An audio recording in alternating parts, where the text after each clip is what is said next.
ये हो जाए आज। खुदावंद मसीह की परस्तिश रूह और सच्चाई से हो, परस्तारों ऐसे ही ढूंढे परस्तारों का खुदा। खुदावंद मसीह की परस्तिश रूह और सच्चाई से हो, परस्तारों ऐसे ही ढूंढे परस्तारों का खुदा। चाहे जो मर्जी करे पर अपना पाएंगे, चाहे जो मर्जी करे पर अपना पाएंगे। यहोवा के आगे झुके पहाड़ी सरक जाएंगे। अपने हाथों को उठा को सब जन सिर्फ आत्मा में या गैर भाषा में आप प्रार्थना करेंगे अगले 5 मिनट।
खुदाबंद के वचन को अंगीकार करो अपनी लाइफ के ऊपर। उसके वचन को बोलो जो वचन आपने पढ़े हैं, सुने हैं। यहोवा मेरा चरवाहा है, वो मुझे अपनी साल्वेशन दिखाएगा, उद्धार दिखाएगा, दीर्घ आयु को दिखाएगा। ऐसे सब वचन अपने लाइफ के ऊपर डिक्लेयर करो ऊंची आवाज में।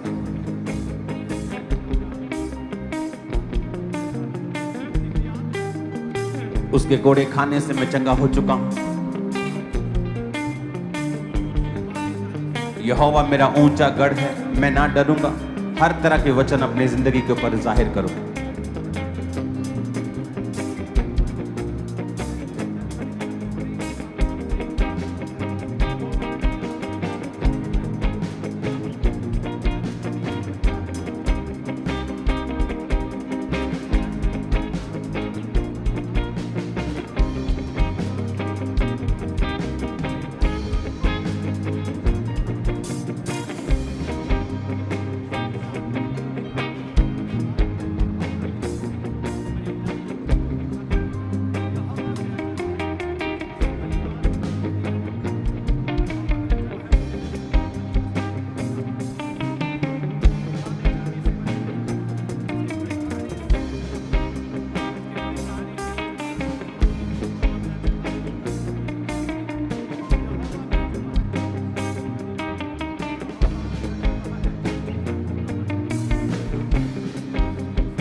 प्रभु यीशु मसीह के सामर्थी नाम में हम मांगते हैं।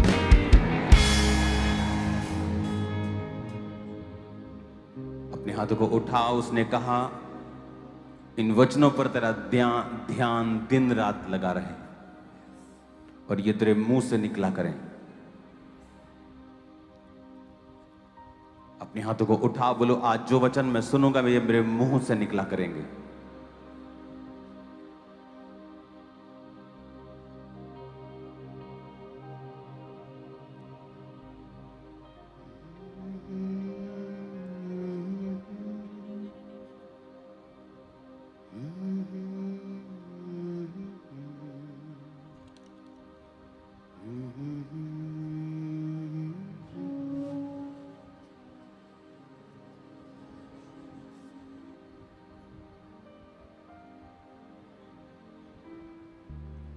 यीशु ने कहा, जब उससे बोला गया कि मुझे प्रार्थना करना सिखा,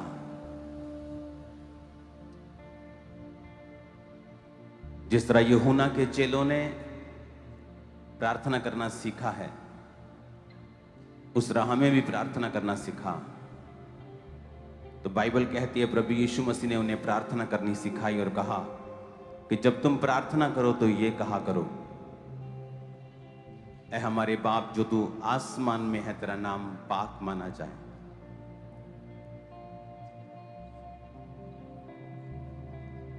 ये प्रेयर जो खुदाबंद ने सिखाई,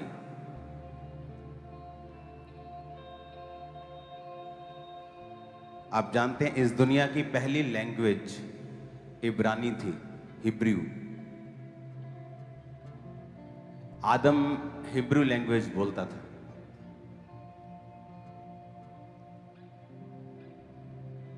आज हम इब्रानी भाषा में वही प्रेयर को गाएंगे जो परमेश्वर ने हमें करनी सिखाई थी।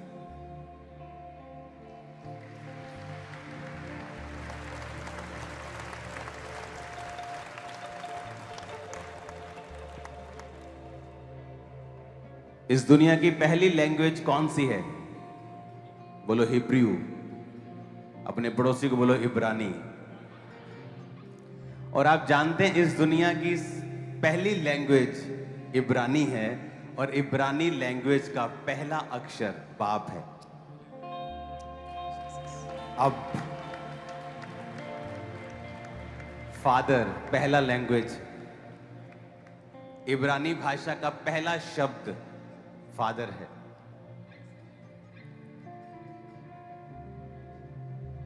आदम हिब्रू बोलता था जब तक कि उन्होंने गुम्मट बनाकर परमेश्वर से पंगा लेने की कोशिश की और वहां पर भाषाओं में गड़बड़ी डालकर उन्हें बहुत सारी भाषाएं दे दी गई। वहां से अन्य अन्य भाषाएं पैदा हुई थी। पहले सब हिब्रू लैंग्वेज बोलते थे और इब्रानी भाषा का पहला शब्द H1 वो है अब, मतलब फादर। हैप्पी फादर डे आप सबको। तो इस दुनिया की पहली लैंग्वेज, उसका पहला अक्षर क्यों परमेश्वर पिता ने फादर ही चुना, आज वचन में भी हम देखेंगे। तो ऊपर अपने आंखों को करके एक बार जीसस पापा को हैप्पीएस्ट फादर्स डे कह दो।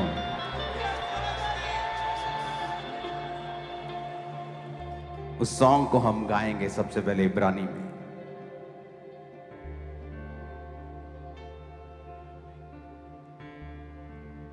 धन्यवाद यीशु, धन्यवाद यीशु।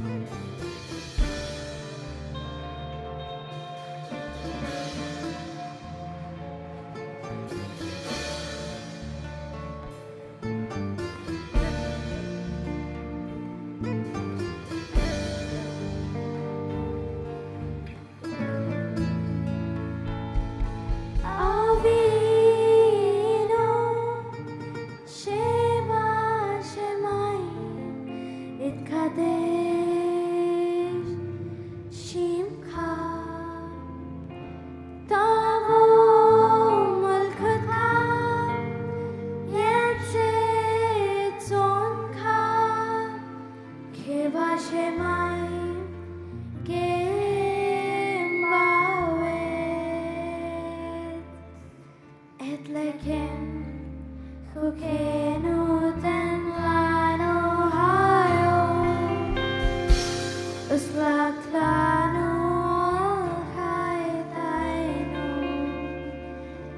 כפיר שסלוחים גם אנחנו רק יודעים לנו אבינו שבשמיים יתקדש שמך תבוא מלכותך יש את צונך כבשמיים גם בארץ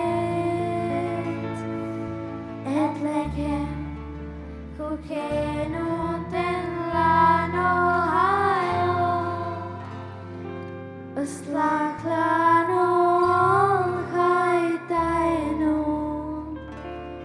כפיר שסלוחים גם אנחנו רק יודעים לנו ואל תביאנו לידי ניסיון כי אם קלזנו מן הרע כי לך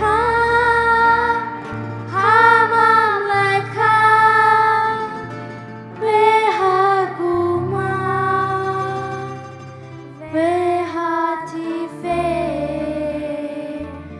אמן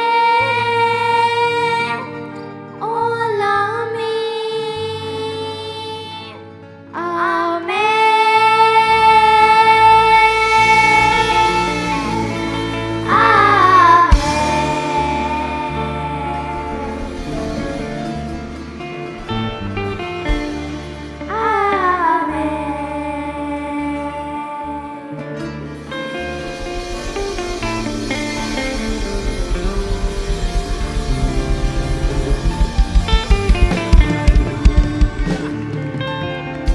आपने हिब्रू भाषा में सुना, ऐ हमारे बाप तू जो आसमान में है।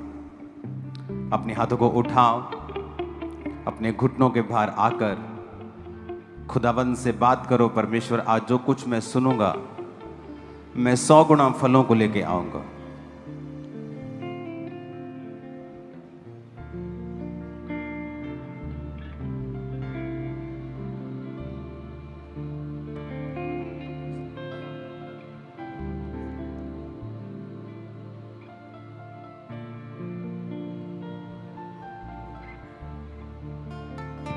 उठाकर अपने हाथों को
अपने हाथों को उठाकर आज जो कुछ मैं सुनूंगा मैं उसे अपने दिल में लिखूंगा और ये मेरे मुंह से निकला करेंगे।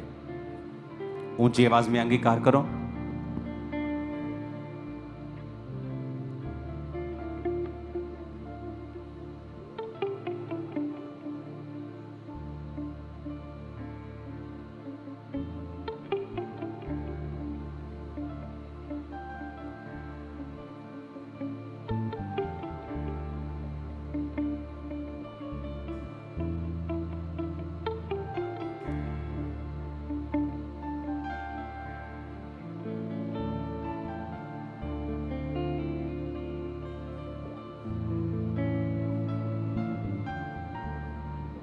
प्रभु यीशु मसीह के सामर्थी नाम में हम मांगते हैं। जितनी ताकत है अमृतसर के लिए तारीफ कर दो खुदावंद जोर से।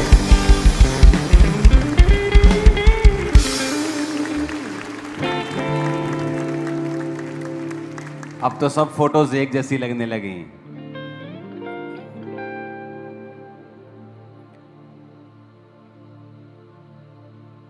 मेरा दर्शन है किलोमीटर्स में चर्च बनाना और खुदावंद उसे पूरा करेगा।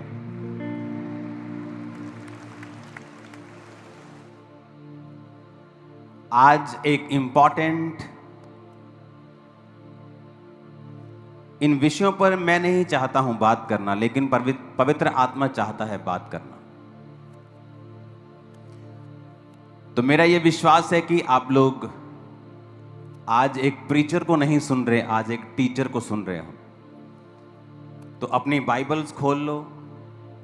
अगर आपके पास पेन कॉपी नहीं है तो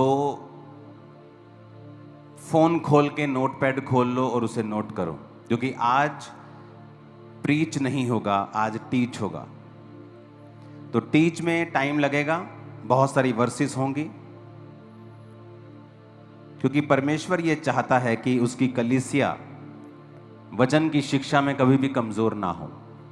अब छेड़ना मत इसको प्लीज, ओके?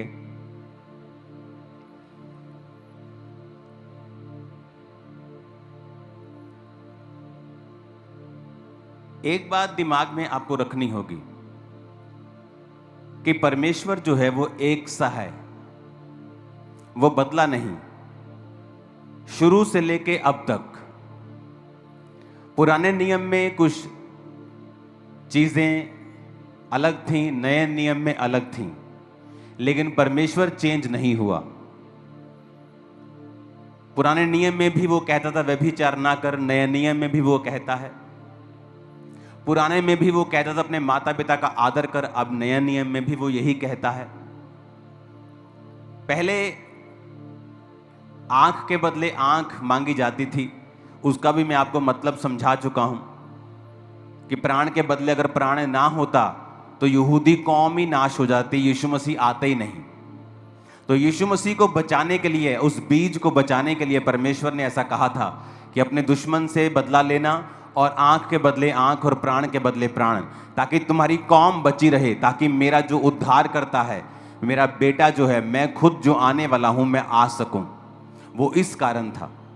अब जब प्रभु यीशु मसीह आए, लोगों ने कहा चेंज कर दिया। चेंज नहीं किया, मकसद पूरा हो गया। अब यीशु मसीह आ चुके थे, तो परमेश्वर ने कहा अब मैं आ चुका हूं, अब तुम्हें प्राण के बदले प्राण नहीं लेना है, अब अपने दुश्मनों के लिए प्रार्थना करनी है, जो तुम्हें सताते हैं उनको आशीष देनी है। तो मैं आपको ये 100% वचन से गारंटी दे सकता हूं कि परमेश्वर का वचन और उसका मन, उसका हार्ट जैसा पहले था, पहले दिन सृष्टि के, वैसा ही आज है। कुछ भी बदलाव नहीं हुआ। वो प्रेमी था, वो दयालु था, वो आज भी वैसा ही है। यीशु मसीह के जन्म के बाद कुछ चीजें बदली, इसलिए क्योंकि यीशु मसीह के आने के बाद वो मकसद पूरा हो गया, जिस मकसद के तहत कहा गया था कि प्राण के बदले प्राण लेना, और तुम अपने दुश्मनों से बदला लेना, और अपने आप को बचाते रहना। कितने मेरी बात को समझ रहे हैं? तो आज जब भी मैं आपको कोई वचन देता हूं या बाइबल की कोई मैं शिक्षा देता हूं, तो मैं ये कोशिश करता हूं कि वो शिक्षा आपको दोनों नियम से दी जाए। क्योंकि कुछ लोग फिर आपसे बहस करेंगे, ये तो पुराने नियम की शिक्षा है। तो मैं आपको नए नियम की भी साथ में देता हूं। जिस तरह लोग बहस करते हैं टाइथ के विषय में कि नए नियम में टाइथ नहीं लिखा। टाइथ एक ऐसा सब्जेक्ट है जो नए नियम, पुराने नियम से भी पहले का है, अब्राहम के समय का। तब वचन नहीं आया था, व्यवस्था नहीं थी मूसा की, फिर भी अब्राहम अपनी कमाई का 10वां देता था। अब्राहम के बाद याकूब, इसहाक, ये कैसे ब्लेस हुए? क्योंकि ये अपने कमाई का टाइथ परमेश्वर को देते थे, ये उसको अपना पार्टनर समझते थे। तो इसीलिए मलकीसिदक के याजक को 10वांश दिया गया। कौन था मलकीसिदक का याजक? जिसकी कोई वंशावली नहीं। ऐसा कैसे हो सकता है कि राजा हो और उसकी कोई वंशावली ना हो? क्योंकि वो यीशु मसीह को रिप्रेजेंट करता था उस समय, कि जिसकी कोई वंशावली नहीं, जो स्त्री से पैदा हुआ है, और अब्राहम ने उसको अपना टाइथ दिया था, यानी तुम भी अपना टाइथ मसीह को दोगे। तो वो नया नियम पुराने नियम से पहले था, व्यवस्था से पहले था। व्यवस्था तो बाद में आई कि व्यभिचार ना कर, पर यूसुफ जो पाप नहीं किया पोतीबर की पत्नी के साथ, वो व्यवस्था से पहले था, पर उसके दिल को मालूम था कि यह गलत है, व्यभिचार। तो परमेश्वर एक सा ही है, उसने हमारा दिल कॉन्शियस जो है वो भी एक सा ही बनाया है। तो हमें यह समझना पड़ेगा कि परमेश्वर के वचन में क्या लिखा है, कि टाइथ नए नियम से पहले, पुराने नियम से भी पहले था। पुराने नियम में भी टाइथ दिया गया, नए नियम में जीसस ने भी कहा अच्छा करते हो, पुदीने सौंफ जीरे का दशमांश देते हो, पर न्याय दया विश्वास को भी करते रहो, तुमने ये छोड़ दिए। परमेश्वर ने कभी टाइथ को अब्यूज नहीं किया, उसने इनकरेज किया और कहा अच्छा करते हो, क्योंकि टाइथ एक पार्टनरशिप है, एक कवनेंट है, एक वाचा है कि परमेश्वर तूने मुझे दिया है, मैं उस दिए में से तुझे वापस दूंगा। कितने मेरी बात को समझ रहे हैं? अब आज जिस वचन को मैं आपको पढ़ाने जा रहा हूं, मैं खुद नहीं जानता मैं इसको आज कंप्लीट कैसे करूंगा। मैं कोशिश करूंगा आज इसके हिस्से को, कुछ हिस्सों को छूने की। सबसे पहले हम ये देखेंगे कि जिन वचनों को लोग आज मिस इंटरप्रेट करते हैं, उन्हें परमेश्वर किस रीति से बोलता है। आज जो कुछ लोग अज्ञानता फैलाते हैं, अज्ञान के आड़ में, वो है ज्ञान नहीं, वो एक्चुअल में अज्ञानता है। तो हम ये समझेंगे कि बाइबल उस विषय में क्या कहती है। वचन कहता है, पौलुस जब वचन सुनाता था तो लोग घरों में जाके बाइबल खोल के जांच करते थे कि क्या ये वचन सही है जो पौलुस सुना रहा है। लेकिन आज की कलीसिया ऐसी है क्या कि आप घर जाके खुद भी इन वचनों को पढ़ें, क्या सच में मैंने सच बोला है, क्या सच में मैंने सही कहा है। आप खुद भी पवित्र शास्त्र में जांच पड़ताल करें कि जो वचन आपको प्रीच किया जा रहा है कि वाकई ऐसा है। आज लोगों को वचन का मालूम नहीं, वो इधर से कुछ सुनते हैं यकीन कर लेते हैं, फिर इधर से कुछ बोलता है यकीन कर लेते हैं। उनको ये नहीं पता कि ये जो बोल रहा है या ये जो बोल रहा है परमेश्वर क्या बोल रहा है। क्योंकि मुझे तो इसी बात से मतलब है कि परमेश्वर क्या बोल रहा है। लोग क्या कह रहे हैं, आप क्या कह रहे हैं, मैं क्या कह रहा हूं, क्या मतलब क्या फर्क पड़ता है। मैं भी इंसान हूं, आप भी इंसान हैं, जो बोल रहे हैं वो भी इंसान हैं। फर्क तब पड़ता है जब हम ये समझ जाएं कि परमेश्वर क्या कहता है।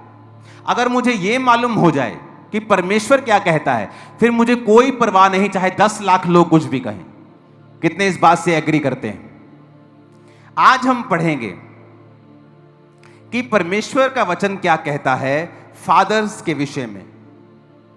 आज फादर डे है, शायद ये परमेश्वर ने ही चुना है आज का दिन, क्योंकि उसको मालूम था कि आज ये वाला जो टॉपिक है ये मैं आपके साथ शेयर करने वाला हूं।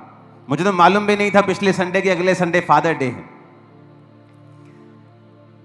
लेकिन मैं ये जानता हूं कि परमेश्वर ने ये वचन आप लोगों के लिए आज दिया है। सबसे पहले हम फादर को पढ़ते हैं उत्पत्ति 2 उसकी 24 आयत में। मैं आपको वचन समझा दूं, उसके बाद हम आगे चलेंगे। उसमें लिखा है, इस कारण पुरुष अपने माता पिता को छोड़कर अपनी पत्नी से मिला रहेगा और वो एक तन बने रहेंगे। यहां पर पिता शब्द आया है। फादर शब्द उत्पत्ति में ही आ गया था, और उस उत्पत्ति शब्द को जब हम पढ़ते हैं, अगर आपके पास इब्रानी भाषा की बाइबल है तो उसे भी एक बार जरा दिखा दीजिए। मैंने शब्द नहीं बोला, मैंने फुल सेंटेंस बोला है। अंदर कुछ समझदार व्यक्तियों को बिठाओ ताकि ये मेरी आवाज को आज सुन सकें, क्योंकि बहुत लंबा है आज का वचन। उत्पत्ति 2 उसकी 24 आयत को फिर से हम पढ़ेंगे। इसको इब्रानी भाषा में पढ़ेंगे, यानी इंग्लिश में पढ़ेंगे जहां इब्रानी वर्ड्स साथ साथ लिखे होते हैं। ओके, वो आ गया। Therefore shall a man leave his father and mother। इसको नीला मत करो, मेरे को आता है पढ़ना। ओके, वो जो फादर के साथ H1 लिखा है, H1 मतलब इब्रानी भाषा का पहला शब्द। यस, इसे क्लिक करेंगे, नीचे आता है इसका थोड़ी स्क्रीन आप इसको छोटा करेंगे जरा, मेरी स्क्रीन फट रही है, दूर जा रही है। यहां टेक्निकल कौन व्यक्ति है जो जिम्मेवार है इन चीजों का? इसका मतलब है H1 का मतलब अब, पिता, फादर। H1 इब्रानी भाषा, दुनिया की पहली भाषा, उसका पहला शब्द है H1,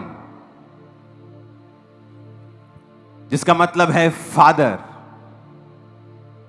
यानी खुदा ने चुना कि इब्रानी भाषा का जो पहला शब्द होगा, जो भाषा ओरिजिनल भाषा है दुनिया की, उसका पहला शब्द होगा अब, यानी फादर।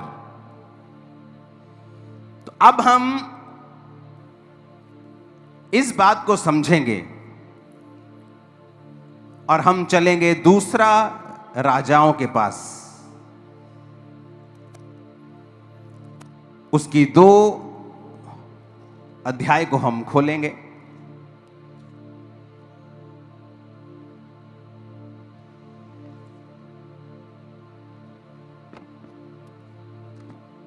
आज जिन लोगों को प्रीचिंग सुनने की आदत है, कृपया हमें माफ कर दें, क्योंकि आज आप आराम से सुनेंगे, थोड़ा टाइम लगेगा, क्योंकि टीचिंग में अलग तरह का मसा होता है। दूसरा राजा उसकी 2 अध्याय उसकी 1 आयत।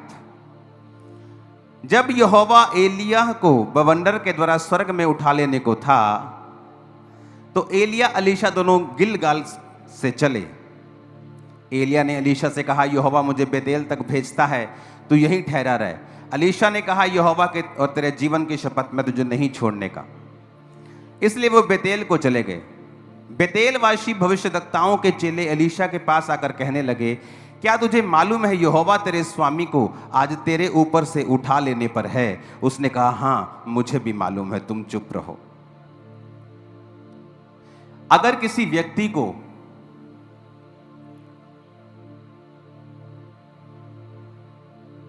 आप जानना चाहते हैं, आप उसके शब्दों से उसे जानते हैं।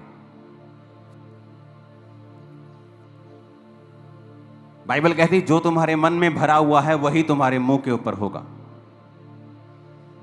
यहां पर जो आप पुस्तक पढ़ रहे हैं, दूसरा राजा 2 अध्याय, दूसरे राजा पुस्तक जो पढ़ रहे हो, आप जानते हैं इस पुस्तक का लेखक कौन है? इस पुस्तक का जो लेखक है वो है प्रॉफेट यिर्मयाह। यिर्मयाह, यशाया, यहोजकेल, दानियल, these are the major prophets. इन्हें मेजर प्रॉफिट्स कहते थे। अबोधा, मीका, योना, these are the minor prophets. इन्हें माइनर प्रॉफिट्स कहते थे। तो ये जो मेजर प्रॉफिट्स बाइबल में जो लिखे हैं, यशाया, यिर्मयाह, दानियल, यहोजकेल, तो एक मेजर प्रॉफिट ने ये पुस्तक लिखी है। आप लूका की पुस्तक पढ़ें, सब पुस्तकों में लिखा हुआ है, और परमेश्वर ने उसको चंगा किया। लेकिन लूका एक डॉक्टर था, लूका एक वैद्य था। जब लूका अपनी पुस्तक को लिखता था तो उसने लिखा है, प्रभु यीशु मसीह ने अपना हाथ इस पर रखकर इसको चंगा किया। उसने पूरी डिटेल में हीलिंग लिखी है। अगर आपको हीलिंग अच्छी तरह से पढ़नी है तो लूका की पुस्तक पढ़ें। क्यों? क्योंकि लूका की पुस्तक में जो चंगाई की डिटेल लिखी है वो एक डॉक्टर के नजरिए से लिखी है, कंप्लीट एंड तकरीबन कंप्लीट।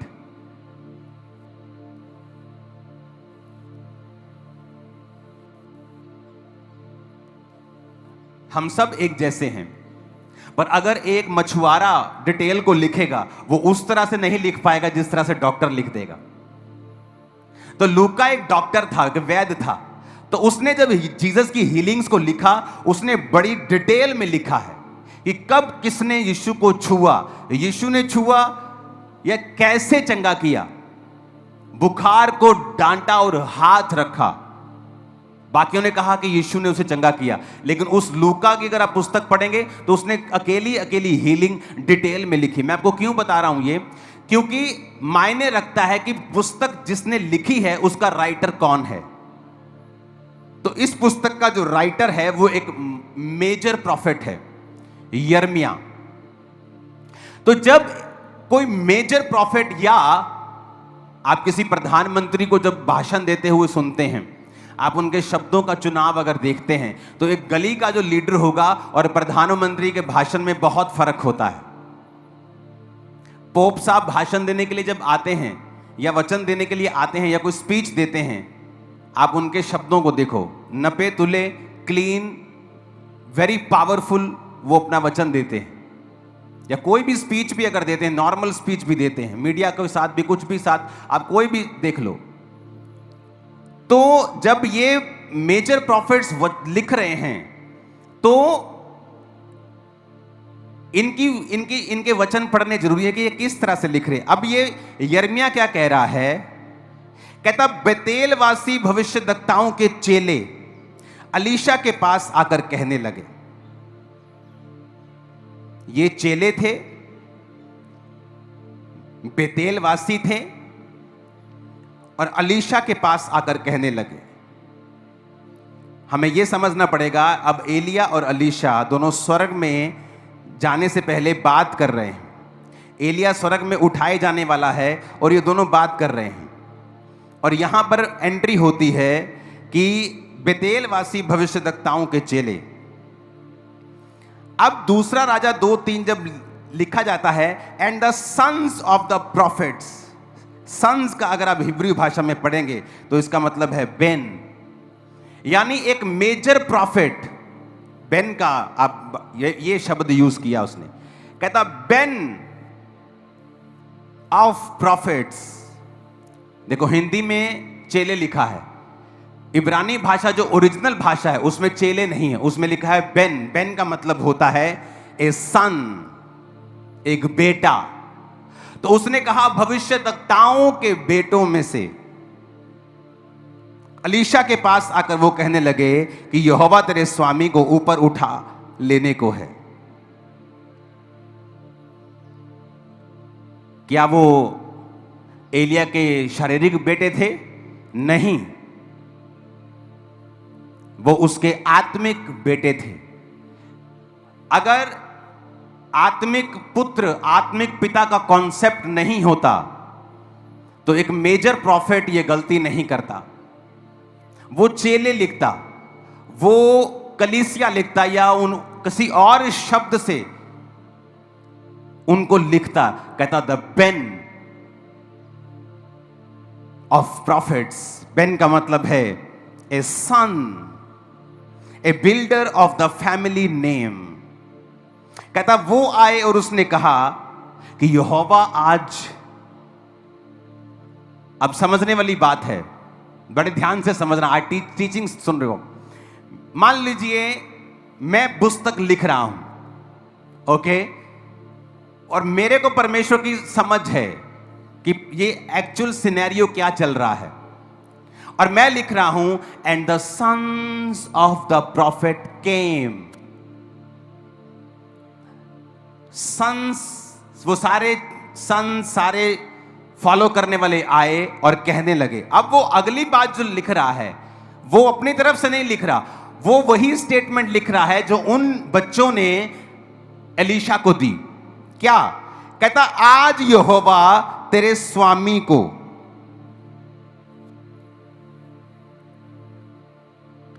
आज यहोवा तेरे स्वामी को तेरे ऊपर, स्वर्ग पे ऊपर उठा लेने को है। अब जब मैं लिख रहा हूं कि वो आए, मेरी निगाह में वो सन्स हैं, बट जब वो सन्स आए, वो एलीशा को क्या कह रहे हैं कि तेरे स्वामी को, इब्रानी भाषा का 113 शब्द, तेरे एडॉन को, मतलब तेरे कंट्रोलर को, तेरे मास्टर को, तेरे ऑनर को, इब्रानी भाषा का 113वां शब्द। अब समझने वाली बात यह है, परमेश्वर का जो मसा था वो चेलों के ऊपर क्यों नहीं आया?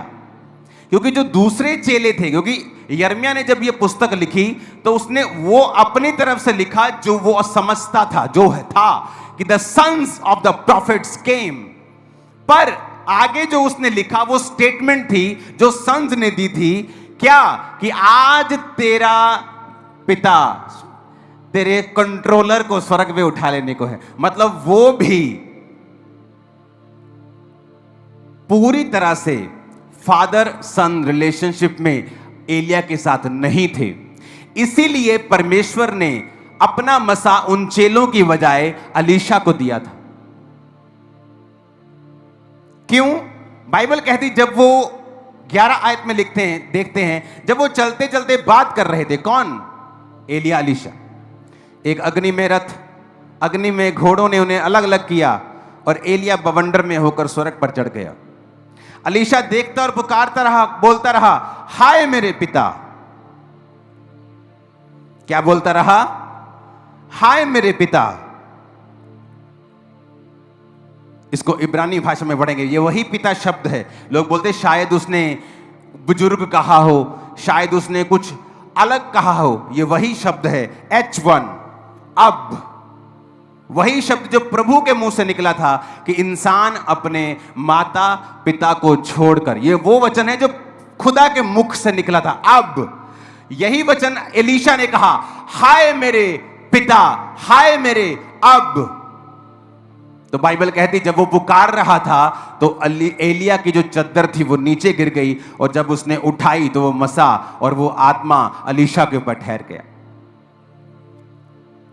अलीशा ने कहा, एलिया कहता, आज मुझे स्वर्ग पे उठा लेने को, तू चला जा। अलीशा मना करता रहा। जब उसने बार बार मना किया तो उसने, एलिया ने कहा, तुझे क्या चाहिए बता। उसने कहा, मुझे तेरी आत्मा का दुगना भाग चाहिए।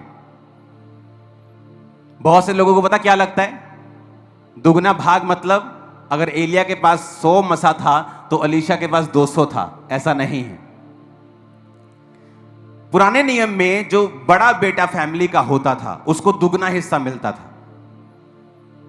अगर मान लीजिए मेरे पास 1 किलो सोना है और मेरे 10 बच्चे हैं, मैं सबको 100-100 ग्राम दे दूंगा। लेकिन जो बड़ा बच्चा होता था उसको 100 ग्राम नहीं मिलता था, उसको 200 ग्राम मिलता था। तो वो जो 10 बच्चे होते थे उनके 11 हिस्से आप मान लो करके, 2 हिस्से पहले बेटे को दिए जाते थे या बेटी, जो भी पहलौठा होता था, और बाकी 9 बांट दिए जाते थे। तो अलीशा इस बात पर क्लेम कर रहा था कि तू ही मेरा फादर है, और मैं जेठा होने के नाते क्लेम करता हूं, क्योंकि क्लेम भी लीगल होना चाहिए, नहीं तो वो रिजेक्ट हो जाता है। मैं क्लेम करता हूं कि दुगना मसा मुझे दिया जाए। तो दुगना मसा इसलिए अलीशा को मिला था क्योंकि वो उसने अपना प्रूफ किया था अपने पिता को ना छोड़ के कि मैं तेरा रियल स्पिरिचुअल सन हूं और मैं लोगों की बातों में नहीं आने वाला हूं। और इसलिए एलिया ने कहा था, तूने कठिन बात मांगी है, पर अगर तू वचन पे चला है, और दूसरा तेरी आत्मिक आंखें भी अगर खुली हैं, तू मुझे स्वर्ग में जाता हुआ देख लेगा। तू सिर्फ शारीरिक रूप से मेरी अधीनगी नहीं कर रहा है, आत्मिक रूप से भी तू प्रभु के साथ अगर वफादार है, तो वो आत्मिक बवंडर तुझे दिखेगा और जो दुगना मसा मिल जाएगा। कितने मेरी बात को समझ रहे हैं? तो यहां पर Alisha is not only faithful to God and to his mentor, to his spiritual father also, वो खुदा के साथ भी वफादार है, इसलिए स्पिरिचुअल आईज ओपन है, आत्मिक बवंडर को वो देख पाया, और अपने मेंटर के साथ भी वो वफादार है। और जब वो कह रहा है चला जा, उसे डांट रहा है, भगा रहा है, वो गया नहीं और क्लेम कर रहा है कि I am your elder son and give me double portion. जो तेरी आत्मा का है मुझे डबल पोर्शन चाहिए। कितने मेरी बात को समझ रहे हैं? हमें यह बड़े ध्यान से समझने की जरूरत है। और यह वही शब्द है जब उसने कहा हे मेरे पिता, हाय मेरे पिता, जो H1 से निर्धारित किया गया, जो यहोवा के मुख से खुद निकला था कि मनुष्य अपने माता और पिता से अलग रहेगा और अपनी पत्नी से मिला रहेगा। ऊंची आवाज में बोलो हालेलुया। अब 14 आयत में लिखा था, अब उसने एलिया की वो चद्दर जो उससे गिरी थी पकड़कर जल पर मारी और कहा, एलिया का परमेश्वर यहोवा कहां है? जब उसने जल पर मारा तब वो इधर उधर 2 भाग हो गया और अलीशा पार हो गया। क्या कहा उसने? एलिया का परमेश्वर यहोवा कहां है? ये बाइबल सिखा रहा हूं मैं आपको। अगर आप इस पार्ट को नहीं समझेंगे तो आप स्वर्ग चले जाएंगे, लेकिन आप एक शिक्षा को मिस कर देंगे। इस धरती के ऊपर एक एक्स्ट्रा लाइफ को मिस कर देंगे। एक एक्स्ट्रा अनॉइंटिंग आपकी लाइफ के ऊपर आना चाहती है, एक्स्ट्रा ग्रेस रहती है उन लोगों के ऊपर जो अपने मेंटर के साथ वफादार हैं, आप वो मिस कर देंगे, स्वर्ग चले जाएंगे।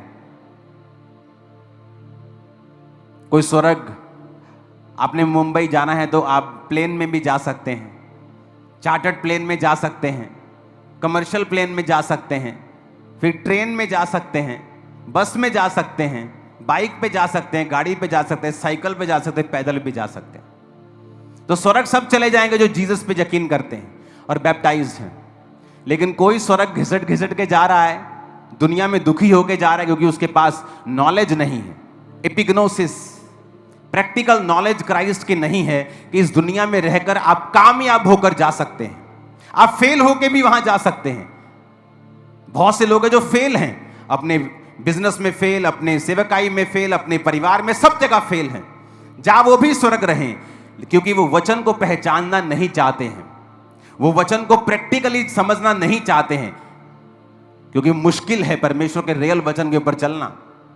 अब यहां क्या होता है, वो कह रहा है परमेश्वर, एलिया का परमेश्वर कहां है, और जल दो भाग हो गया। अगर उसने गलत बोला होता तो जल दो भाग कभी ना होता।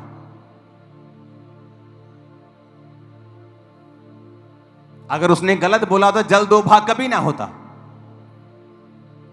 आज आप लोगों को ट्रोल करना शुरू करते हैं, ये प्रार्थना में भी मैन ऑफ गॉड का नाम ले रहा है।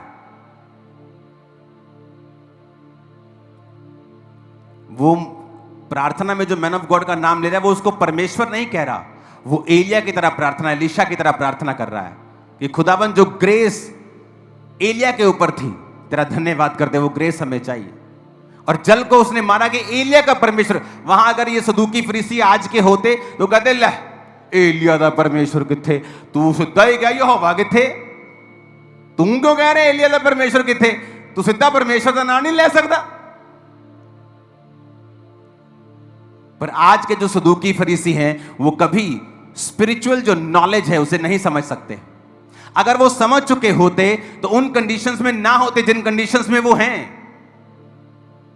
उसने कहा एलिया का परमेश्वर कहां है।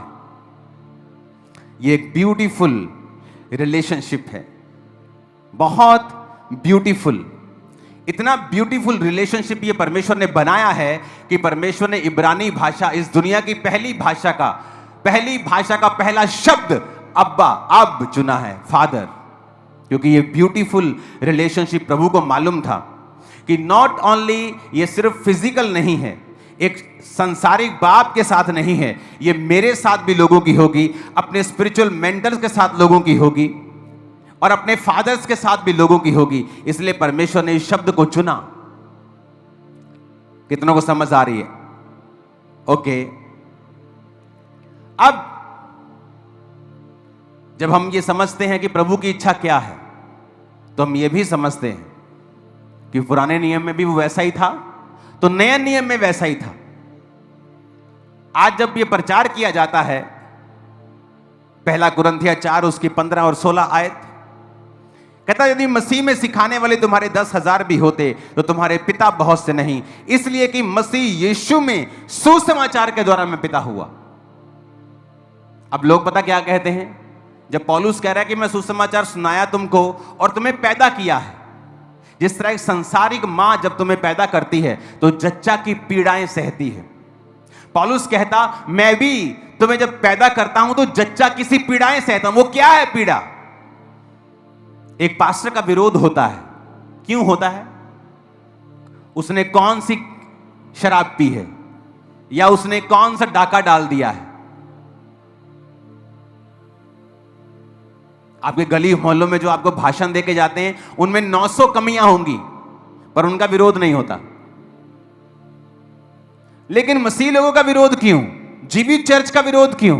क्योंकि वो एक जच्चा की पीड़ा है जो हमें सहनी पड़ती है, अपने लिए थोड़ी है।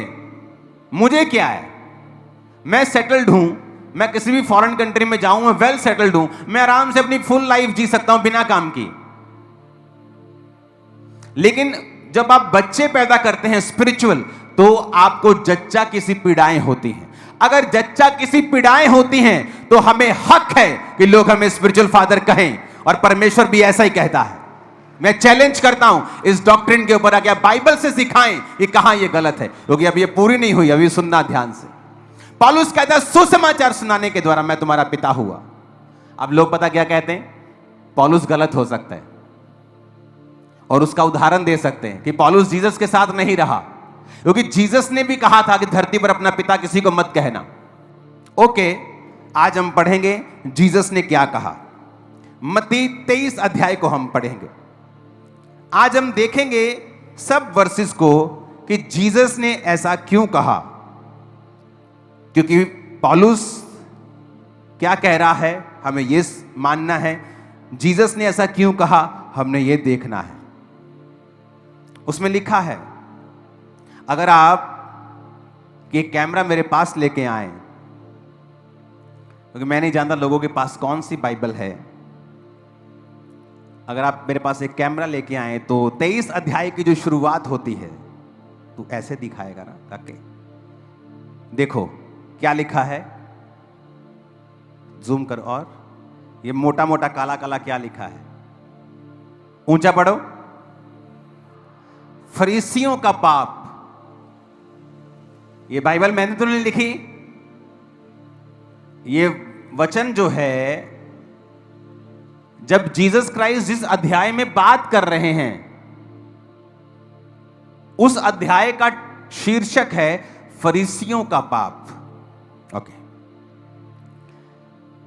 तो हमें यह पढ़ने की जरूरत है, जब भी आप बाइबल पढ़ें या जो बाइबल टीच करते हैं वो ये देखते हैं कि जब एक वचन बोला गया है वो किस कॉन्टेक्स्ट में बोला गया है, वो कब बोला गया है। जब बोला गया था उस समय आसपास का जो वातावरण था वो क्या था और वो क्यों बोला गया था। अगर आप इस बात को नहीं समझेंगे आप अधूरे ज्ञानी हैं, और अधूरा ज्ञान खतरनाक होता है। फरीसियों का पाप, ये जो अध्याय है 23, जीसस क्राइस्ट ने फरीसियों की क्लास लगाई है इसमें। सुनो अब आगे। तब यीशु ने भीड़ से और अपने चेलों से कहा, अब यहां पर भीड़ भी है, चेले भी हैं, लेकिन बात हो रही है फरीसियों के पाप की। कहता, शास्त्री फरीसी मूसा की गद्दी पर बैठे हैं, जो तुम्हें वो कहें वो कहना करना और मानना, परंतु उनके से काम मत करना, क्योंकि जो खुद वो कहते हैं वो करते नहीं। इस वचन को पढ़ेंगे, कोई पढ़े इस वचन को, 23 उसकी एक आयत से, क्वायर में से पढ़े कोई, ध्यान से समझना इसे। तब यीशु ने भीड़ से और अपने चेलों से कहा, शास्त्री और फरीसी मूसा की गद्दी पर बैठे हैं, इसलिए वे तुमसे जो कुछ कहें वह करना और मानना, परंतु उनके से काम मत करना, क्योंकि वे कहते तो हैं पर करते नहीं। ऊपर लिखा है फरीसियों का पाप, नीचे सब लोग बैठे हैं, चेले बैठे हैं, प्रभु यीशु मसीह उन्हें शिक्षा दे रहे हैं। और क्या कह रहे हैं, 2 आयत में फिर से पढ़ेंगे। जीसस ने कहा, शास्त्री और फरीसी मूसा की गद्दी पर बैठे हैं, इसीलिए वे तुमसे जो कुछ कहें वह करना और मानना, परंतु उनके से काम मत करना, क्योंकि वे कहते तो हैं पर करते नहीं। वे एक ऐसे भारी बोझ को जिनको उठाना कठिन है बांधकर उन्हें मनुष्यों के कंधे पर रखते हैं, परंतु स्वयं उसे अपनी उंगली से भी सरकाना नहीं चाहते। वे अपने सब काम लोगों को दिखाने के लिए करते हैं। वे अपने ताबीज़ों को चौड़ा करते और अपने वस्त्रों को कोरे बनाते हैं। भोज में मुख्य मुख्य स्थान और सभा में मुख्य मुख्य आसन, बाजारों में नमस्कार और मनुष्य में रब्बी कहलाना उन्हें भाता है। किसकी बात हो रही है? फरीसियों की। सदूकियों की। फरीसी और सदूकी, परमेश्वर कहता है कि ये लोग दिखाने के लिए काम करते हैं, दिखाने के लिए प्रार्थना करते हैं, मुख्य मुख्य आसनों पर जाकर बैठते हैं। तुम इनके जैसे काम मत करना। हाँ, आगे 8 आयत 9 आयत 8 पढ़ेंगे। परंतु तुम रब्बी ना कहलाना, क्योंकि तुम्हारा एक ही गुरु है और तुम सब भाई हो। पृथ्वी पर किसी को अपना पिता ना कहना, क्योंकि तुम्हारा एक ही पिता है जो स्वर्ग में है। और स्वामी भी ना कहलाना, क्योंकि तुम्हारा एक ही स्वामी है, अर्थात मसीह। जो तुम में बड़ा हो वह तुम्हारा सेवक बने। जो कोई अपने आप को बड़ा बनाएगा वह छोटा किया जाएगा, और जो कोई अपने आप को छोटा बनाएगा वह बड़ा किया जाएगा। अब 7 हाय लिखी हैं यहां पर, जो फरीसी और शास्त्रियों को दी गई। 13 आयत से पढ़ेंगे उनको। हे कपटी शास्त्रियों और फरीसियों, तुम पर हाय, तुम मनुष्यों के लिए स्वर्ग के राज का द्वार बंद करते हो, ना तो स्वयं ही उसमें प्रवेश करते हो, ना उसमें प्रवेश करने वालों को प्रवेश करने देते हो। हे कपटी शास्त्रियों और फरीसियों, तुम पर हाय, तुम विधवाओं के घरों को खा जाते हो और दिखाने के लिए बड़ी देर तक प्रार्थना करते रहते हो, इसलिए तुम्हें अधिक दंड मिलेगा। हे कपटी शास्त्रियों और फरीसियों, तुम पर हाय, तुम एक जन को अपने मत में लाने के लिए सारे जल और थल में फिरते हो, और जब मत में वह आ जाता है तो उसे अपने से दूना नारकीय बना देते हो। हे अंधे अगवो, तुम पर हाय, जो कहते हो कि यदि कोई मंदिर की शपथ खाए तो कुछ नहीं, परंतु यदि कोई मंदिर के सोने की सौगंध खाए तो उससे बन जाएगा। हे मूर्खों और अंधों। कौन कह रहा है मूर्खों और अंधों? कौन कह रहा है? प्रभु यीशु मसीह कह रहे हैं। कहता है हे मूर्खों, हे अंधों। आज का अगर कोई सदूकी फरीसी प्रभु को सुन रहा होता, कहता ले तू आप है ना जिद्दां तेनू सारे उद्दां दे कदे आ।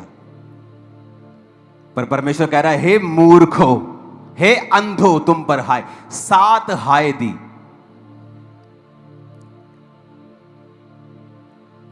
जब चेले बैठे हैं सामने, लोग बैठे हैं, वहां पर पतरस बैठा है, मेरे को बताओ कि नहीं बैठा? बताओ बैठा है कि नहीं? सुना नहीं मेरे को? बैठा है ना? पहली आयत पढ़ो फिर से। यीशु ने भीड़ से और अपने चेलों से कहा। अब फरीसियों के बारे में बात शुरू हो रही है। कौन कौन मौजूद है वहां? भीड़ भी और चेले भी। तो चेलों में पतरस था कि नहीं? अरे पतरस तो नंबर 1 चेला था कि नहीं वहां? जब प्रभु यीशु मसीह बैठे हैं, ओके, वो सुना रहे हैं, इधर भीड़ बैठी है, इधर चेले बैठे हैं, तो परमेश्वर फरीसियों और शास्त्रियों के बारे में बात कर रहा है। और परमेश्वर कह रहा है कि तुम इनको अपना पिता मत कहना, तुम इनको अपना रब्बी मत कहना, अपना स्वामी ना कहना। समझ आ रही मेरी बात? तो पतरस वहां था। तो क्या पतरस कभी वचन तोड़ता परमेश्वर का? नहीं। अगर तोड़ता तो बाइबल उससे कभी मेंशन करती कि इसने वचन तोड़ा है, क्योंकि पतरस ने जहां गलती की तो लिखा है कि पतरस पहले खतना रहितों के साथ खाना खाता था, बाद में वो डर गया और खतना रहितों के साथ खाना खाना बंद कर दिया। सब लिखा है बाइबल में, किसी की गलती को छुपाया नहीं गया। लोग बोलते हैं कि पौलुस कहता है जी, क्योंकि वो उस समय वहां नहीं था जब जीसस ने कहा, तो उसको वचन की नॉलेज नहीं थी। चलो ये भी पढ़ाते हैं आज आपको। पहला पतरस 5 उसकी 13 आयत में लिखा है। ये पतरस ने लिखी है, वही पतरस जो उस समय जीसस के सामने बैठा था। पहला पतरस 5 उसकी 13 आयत में लिखा है, जो बेबीलोन में तुम्हारे समान चुने हुए लोग हैं, वह और मेरा पुत्र मरकुस तुम्हें नमस्कार कहते हैं।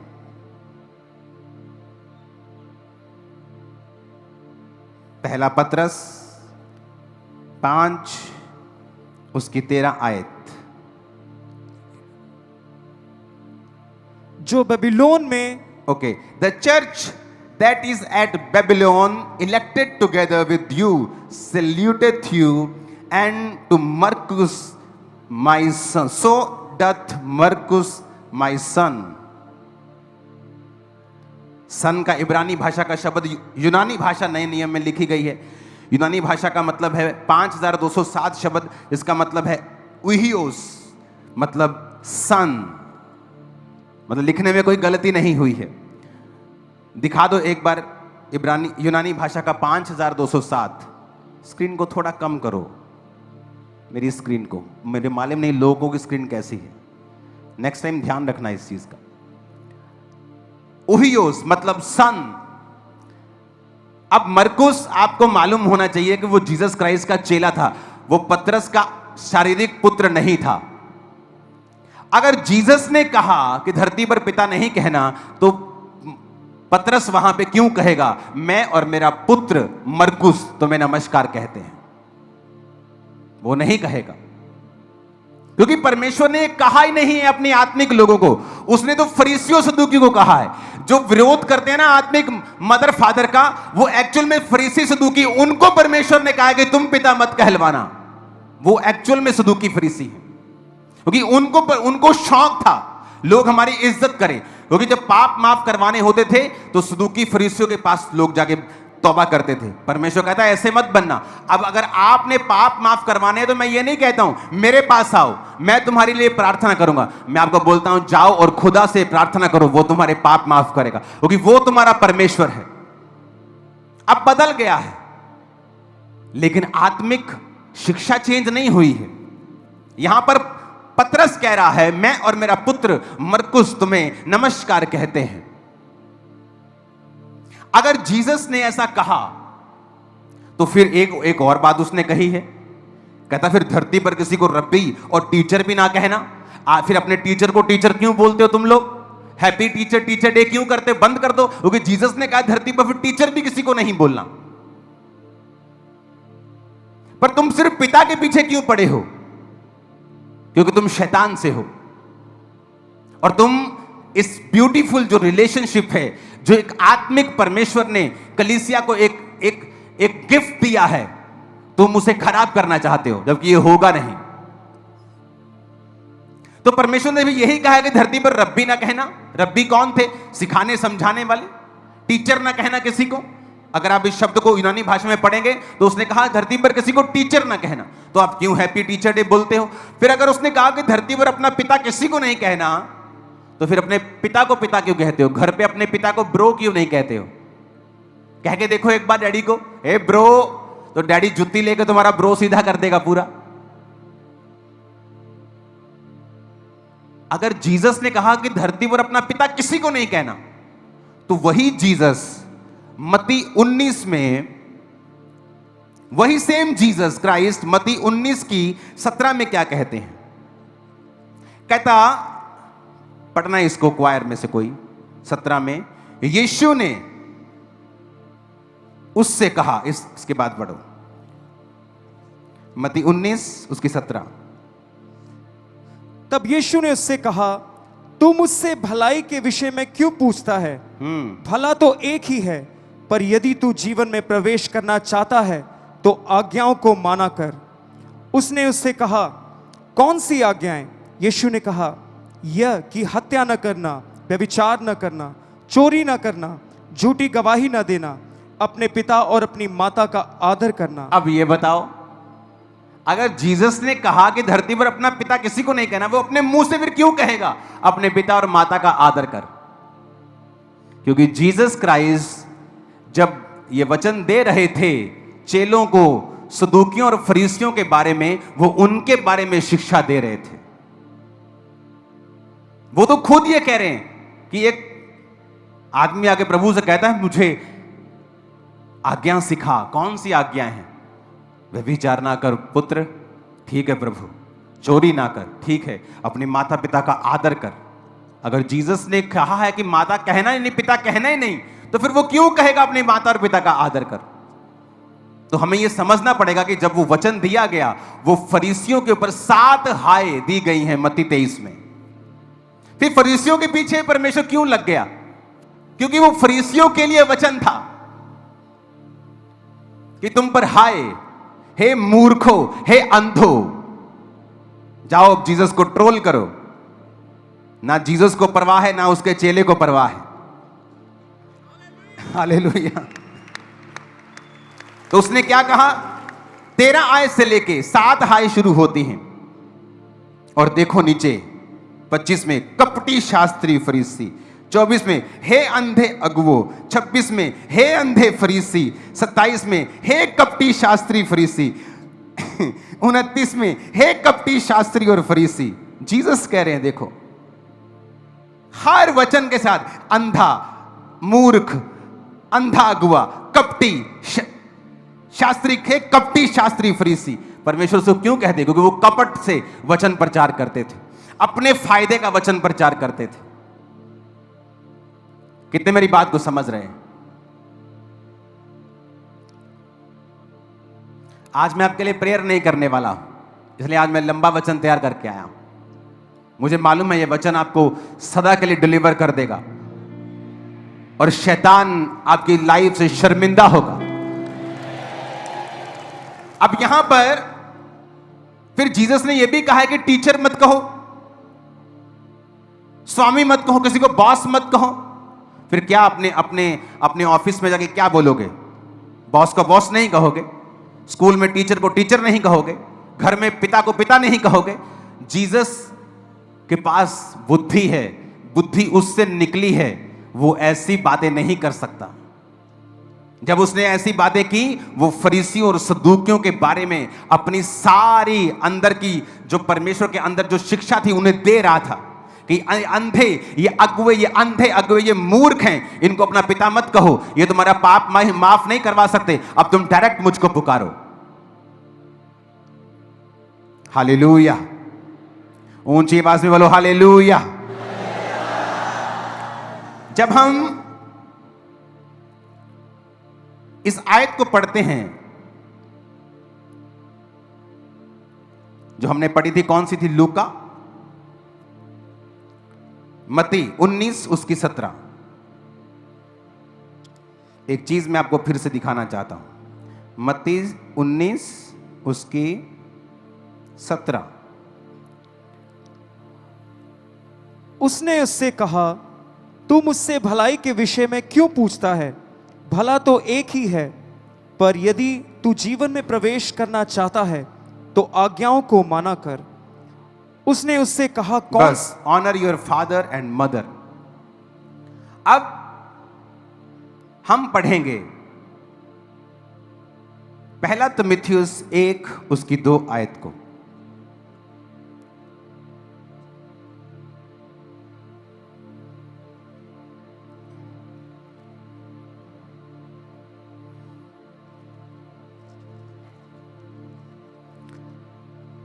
पौलुस के जैसा प्रचारक दुनिया में कोई नहीं था,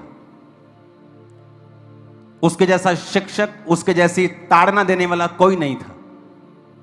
आज भी यूरोप में चले जाओ, मैं वेनिस में था, इटली में, जो दुनिया की सबसे खूबसूरत जगहों में से लोग घूमने जाते हैं, वहां हर गली में मैंने चर्च देखा। कारण पौलुस, राजा का चर्च था, लोगों का चर्च था, हर गली में चर्च। कारण क्या? पौलुस एक समय वहां पे गली गली जाकर जीसस क्राइस्ट के बारे में बता के, और वचन कहता है जगह नहीं रह गई थी प्रचार करने की, इतना प्रचार किया उसने।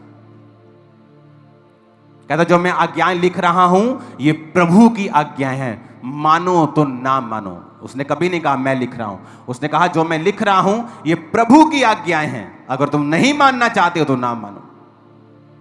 वो कहता है पहला तीमुथियुस 1 उसकी 2 में, तीमुथियुस के नाम जो विश्वास में मेरा सच्चा पुत्र है, पिता परमेश्वर और प्रभु यीशु मसीह की ओर से तुम्हें अनुग्रह, दया और शांति मिलती रहे। इसे क्वायर के साथ पढ़ेंगे। तीमुथियुस के नाम जो विश्वास में मेरा सच्चा पुत्र है, पिता परमेश्वर और हमारे प्रभु यीशु मसीह की ओर से तुझे अनुग्रह, दया और शांति मिलती रहे। कहता तीमुथियुस के नाम जो विश्वास में मेरा सच्चा पुत्र है। क्या पौलुस आत्मिक नहीं था? लेकिन वो तीमुथियुस को कह रहा है जो विश्वास में मेरा सच्चा पुत्र है। अब इसवां शब्द यूनानी में जिस इस पुत्र को जब लिखा गया तो उसका मतलब है एक टेक्नॉन, जिसका मतलब है ए चाइल्ड एज प्रोड्यूस्ड।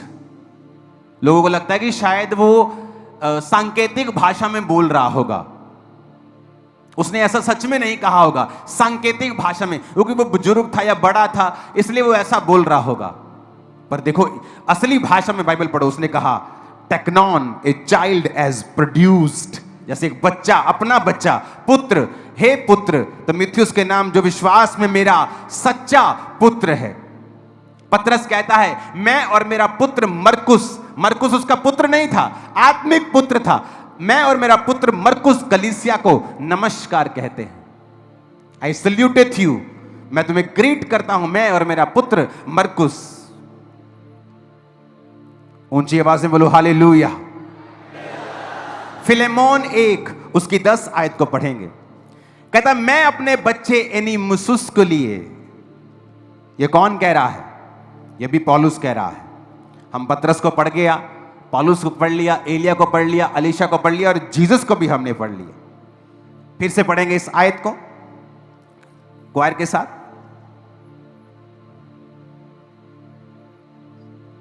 फिलेमोन 1, जब फिलेमोन पुराने नियम में तो नहीं ढूंढ रहे तुम लोग आज टीचिंग में सबके पोल खुलने वाली है। चलो मैं पढ़ता हूं। हाँ पढ़ो। मैं अपने बच्चे उनेसिमुस के लिए जो मुझसे मेरी कैद में जन्मा है तुझसे विनती करता हूं, वह तो पहले तेरे कुछ काम का ना था पर अब तेरे और मेरे दोनों के बड़े काम का है। अब पौलुस बंदा है कि जनानी है? दसो हैं? पर की कह रहे हो? दोबारा पढ़ना जरा। मैं अपने बच्चे उनेसिमुस के लिए जो मुझसे मेरी कैद में जन्मा है। आदमी कह रहा है, आदमी कहता मुझसे मेरी कैद में जन्मा है, जब मैं जेल में था मैंने इसको जन्म दिया है। अरे भाई तूने कैसे जन्म दे दिया? तू तो आदमी है। और कैसे संबोधित कर रहा है, मैं अपने बच्चे उनेसिमुस के लिए जो मुझसे मेरी कैद में जन्मा है तुझसे विनती करता हूं। पौलुस कह रहा है अगर आप बच्चों को जन्म दे सकते हैं तो आप स्पिरिचुअल फादर हैं। अगर मैं मैरिड हूं और मेरी वाइफ है तो हम दो नहीं हैं, हम एक ही हैं। लेकिन आप अपनी मेरी वाइफ को स्पिरिचुअल फादर थोड़ी बोलेंगे, आपके अंदर सेंस भी खुदा ने दी है, आप उसे मदर कहेंगे। मैं अपने स्पिरिचुअल फादर की वाइफ को स्पिरिचुअल मदर बोलता हूं, सिस्टर नहीं बोलता। कोई इसे ना जाने तो अपनी मूर्खता के कारण ना जाने, लेकिन यहोवा का वचन यही कहता है। मैं आपको चैलेंज करता हूं वचन के बीच से। कहता मैं अपने बच्चे उनेसिमुस के लिए जो मेरी कैद में मुझसे जन्मा है।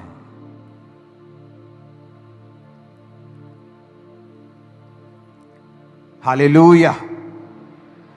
ऊंची आवाज में कहो हालेलुया।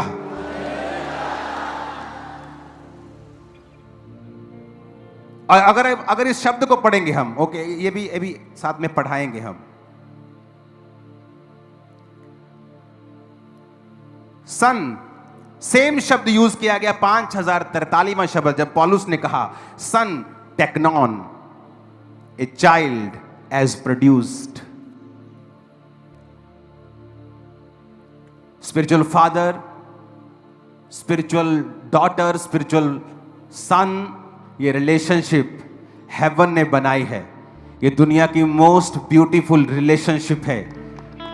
और जब शैतान इसे अब्यूज करने की कोशिश करे तो उनको सदूकी और फरीसी कहना मत भूलना, जो इसको अब्यूज करने की, इसको गाली निकालने की कोशिश करते हैं।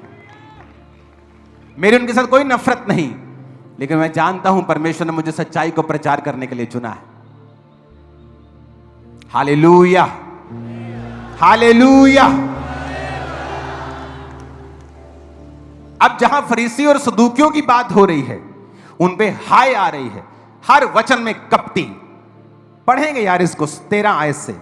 मत्ती 22-23, मत्ती 23 उसकी 13 से लेके, जल्दी जल्दी पढ़ना इसको।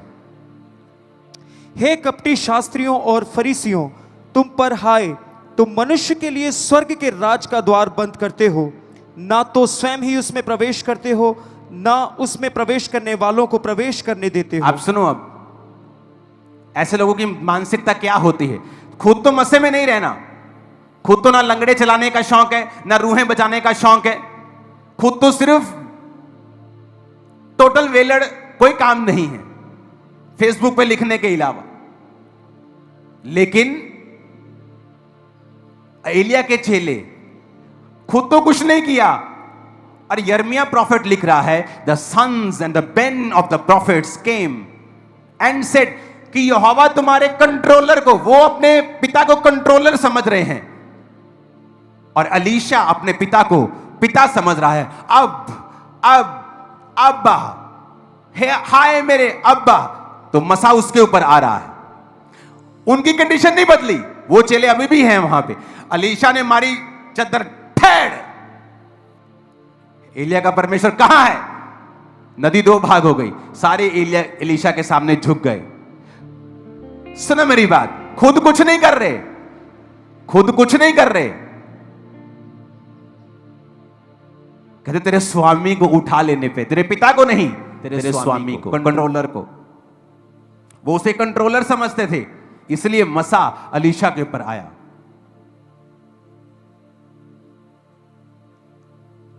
मैंने प्रार्थना की, खुदाबंद जो ग्रेस मेरे स्पिरिचुअल फादर के ऊपर मुझे चाहिए, मैंने बहुत प्रेयर्स की हैं, लेकिन आज जब वचन की कमी होती है, आप ऐसी प्रार्थना करने वाले को भी डांटते हो, और जिसने प्रार्थना की होती है अगर उसमें वचन की कमी है, वो भी इस बात के लिए डर जाता है। उसने कहा एलिया का परमेश्वर कहां है, और मारा चद्दर को और दो भाग कर दिया। वहां अगर सदूकी फिर से बोलते ए क्या एलिया एलिया लगाई, वो चला गया, तू क्यों नहीं कहता कि यहोवा कहां है? क्योंकि वो रिलेशनशिप को नहीं समझते हैं, वो स्वामी समझते हैं, कंट्रोलर समझते हैं एलिया को। क्योंकि जब यिर्मयाह लिख रहा है तो वो अपनी समझ से कितना लिख सकता है कि and the sons of the prophets came, क्योंकि वो स्पिरिचुअल आदमी है, वो समझ वाला आदमी है, मेजर प्रॉफिट है, अकल वाला आदमी, वो सन्स लिख रहा है। और लेकिन जब सन्स आते कहते हैं तेरे स्वामी को आज यहोवा उठा लेने को है, और वो उसे कंट्रोलर समझते हैं। और अलीशा जब वो उठा लिया जाता है तो ये नहीं कहता स्वामी हाय मेरे स्वामी, वो कहता है अब्बा, हे हाय अब्बा। आज हेवन आपके लिए ओपन हो रहा है चर्च।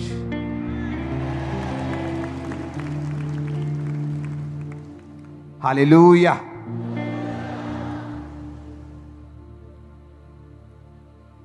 जब वो शब्द यूज कर रहे हैं तो इब्रानी भाषा का 113वां शब्द यूज कर रहे हैं, आज यहोवा तुम्हारे एडोन को उठा लेने पे।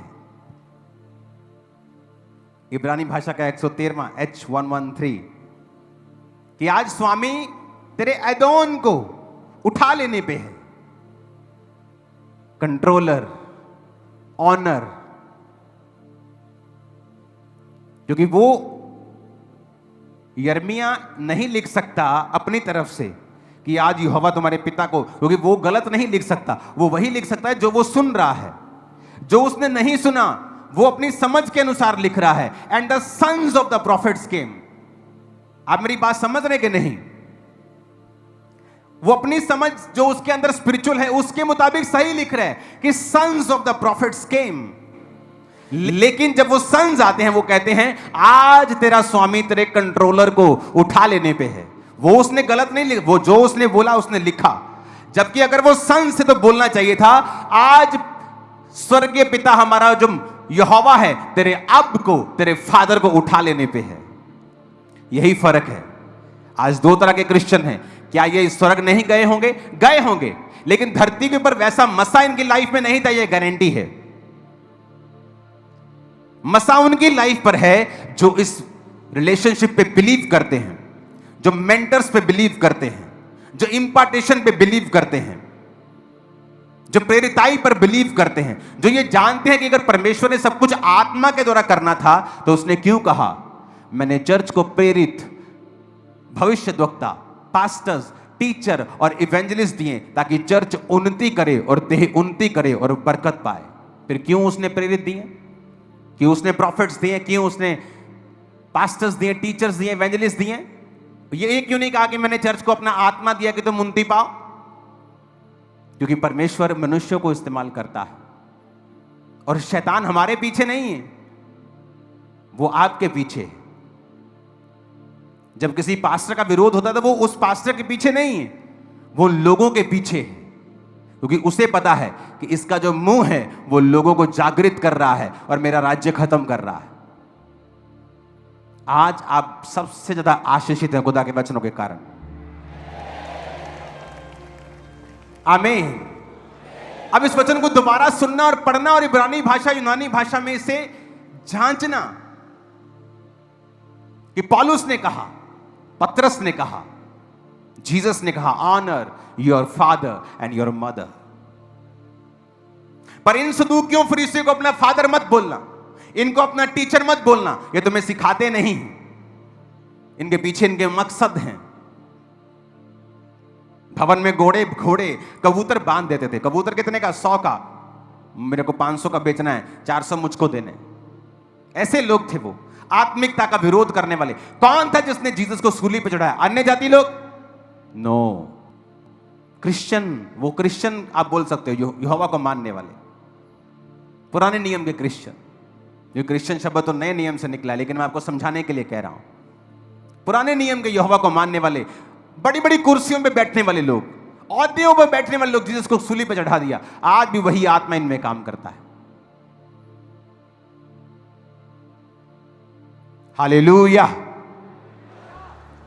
जो आपको सिखाया जाता है शुरू से, जो इस चर्च ने एक प्रेरिताई की छाप लगाई है शुरू से, मैं आपको बोलता आया हूं, जो वचन मैं आपको देता आया हूं, दे रहा हूं, ये बाइबल से सीखा हुआ और समझा हुआ वचन है। यह इंटरनेट से, किसी के मुंह की जुबान से बोला या किसी से पूछा हुआ फोन से वचन नहीं है। आत्मा से पाया हुआ और बाइबल से सीखा हुआ वचन। हालेलुया।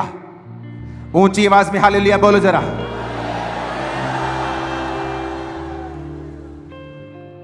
और यही शिक्षा है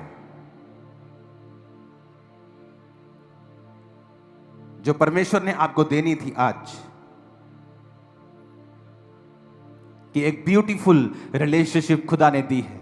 उसका फायदा भी अलीशा एलिया के रूप में दिखाया है और चेलों के रूप में दिखाया है कि ये रिलेशनशिप खुदा ने बनाई है। अगर उसने नहीं बनाई होती तो वो पौलुस की पत्रियों को कभी बाइबल में ऐड ना होने देता, वो पतरस को भी कभी इस बाइबल में ऐड ना होने देता। हालेलुया। जब एलिया उठाया जा रहा था, उसने कहा, हाय अब, हाय एडॉन नहीं, हाय मेरे मालिक, हाय मेरे कंट्रोलर, हाय मेरे स्वामी नहीं, हाय अब, हाय अब। इब्रानी भाषा का पहला शब्द, हाय मेरे पिता, हाय मेरे पिता। पौलुस एक बच्चे के बारे में बताता है कि उन्नीस मेरी कैद में मुझसे जन्मा है, और फिलेमोन को वो पत्री लिख रहा है। तीमुथियुस कहता है, विश्वास में मेरा यह सच्चा पुत्र है।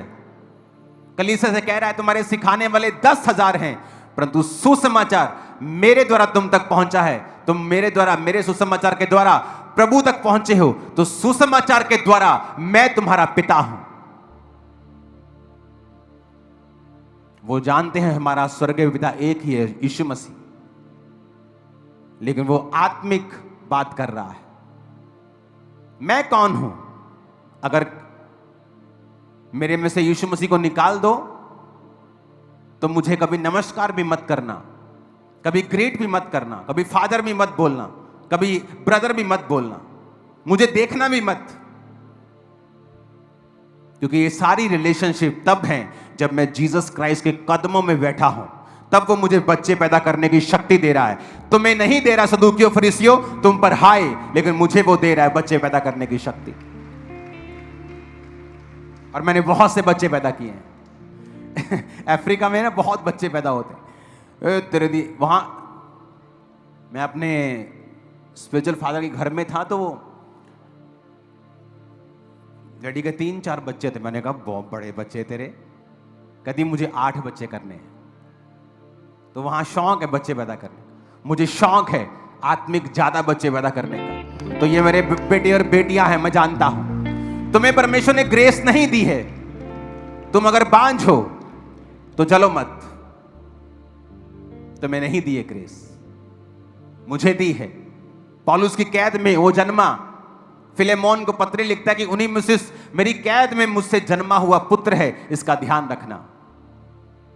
तीमुथियुस कहता है ये विश्वास में मेरा सच्चा पुत्र है। कलीसिया को कहता है सुसमाचार सुनाने के दौरान मैं तुम्हारा पिता हुआ। पतरस कहता है मैं और मेरा पुत्र मरकुस तुम्हें नमस्कार, तुम्हें सल्यूट, तुम्हें ग्रीटिंग देते हैं। कहां बैठे हो तुम लोग? जो लोग इस वचन का विरोध करते हैं वो उन्हीं सदूकियों और फरीसियों में से हैं जिन पर परमेश्वर ने हाय भेजी है, क्योंकि वो उन्हीं को कहा गया है कि इन्हें अपना पिता मत कहना, इन्हें अपना टीचर मत कहना। तो धरती पर फिर आपको टीचर नहीं कहते सकते किसी को, आप अपने पिता को पिता नहीं कह सकते। आपको लगता है कि परमेश्वर आपके पिता को शर्मिंदा करेगा? जिसने जो खुद एक पिता है, क्या आपकी माता को वो शर्मिंदा करेगा? नो। पूरी बाइबल भरी पड़ी है कि मूर्ख पुत्र के कारण माता उदास रहती है। जब पुत्र की बड़ाई होती है तो पिता की बड़ाई होती है। अपने पुत्र पर छड़ी चलाने से रुक मत, तू छड़ी चलाकर उसका प्राण बचाएगा। किसके बारे में लिखा है? आत्मिक लोगों के बारे में भी लिखा है। प्रभु में अपने माता पिता के अधीन रहो। किसके बारे में लिखा है? स्पिरिचुअल फादर्स के बारे में। प्रभु में ने अपने माता पिता की अधीनगी करो और अपने माता और पिता का आदर करो। कौन माता पिता? तुम्हारे शारीरिक माता पिता। वो खुद एक पिता है, वो नहीं चाहता तुम अपने पिता की बेइज्जती करो। उसने खुद तुम्हें जना है, वो नहीं चाहता तुम अपनी माता की बेइज्जती करो। तुम्हारे माता और पिता एक ही हैं, क्योंकि वो एक तन है, परमेश्वर ने कहा। अगर तुम अपने पास्टर को फादर कह रहे हो तो उसकी बीवी को मदर कह सकते हो। 100% बिब्लिकल है। परमेश्वर क्या चाहता है कि वो तुम उसे एम्बैरेस करो, अपनी माता को, अपने पिता को अपने घर में? नो, वो बुद्धि का परमेश्वर है, वो गड़बड़ी का परमेश्वर नहीं। ये एक ऐसी रिलेशनशिप है स्पिरिचुअल, जो व्यक्ति इस रिलेशनशिप में बिलीव करते हैं वही हैं अपने पिता, अपने स्पिरिचुअल फादर के मसे के हकदार, और बड़े काम वही करेंगे यीशु मसीह के सामर्थ्य नाम। ऐसा नहीं कि परमेश्वर किसी को चुन नहीं सकता, वो चुन सकता है, उससे इस्तेमाल कर सकता है। पर पौलुस अपने पहले साल कलीसिया में बिताता है, मेंटर से सीखता है, उसके साथ प्रार्थनाएं करता है, कुछ समय तक वो सीखता है।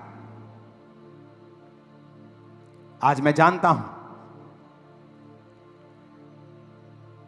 शैतान बहुत शर्मिंदा हो रहा होगा।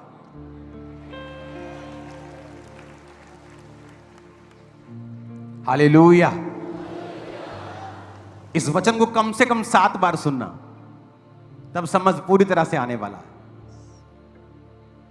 और जब भी मैं बाइबल पढ़ता हूं, मैं कोशिश करता हूं कि मैं ओरिजिनल भाषा में पढूं, ताकि उसे समझने में, किस भावना में, किस फीलिंग में, कब यह वचन बोला गया, क्यों बोला गया, किसके विषय में बोला गया, हम इसे सीख सकें और कलीसिया को सेम सिद्धता में लेके जा सकें।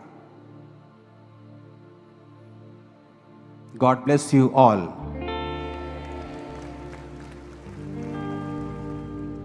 आज का दिन आपके लिए मुबारक है।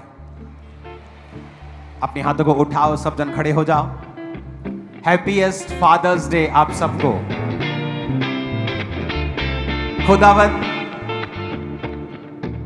खुदावन आपको वो सब दे जिससे आपका मुंह हमेशा खुला रहे। 7 आमीन चाहिए।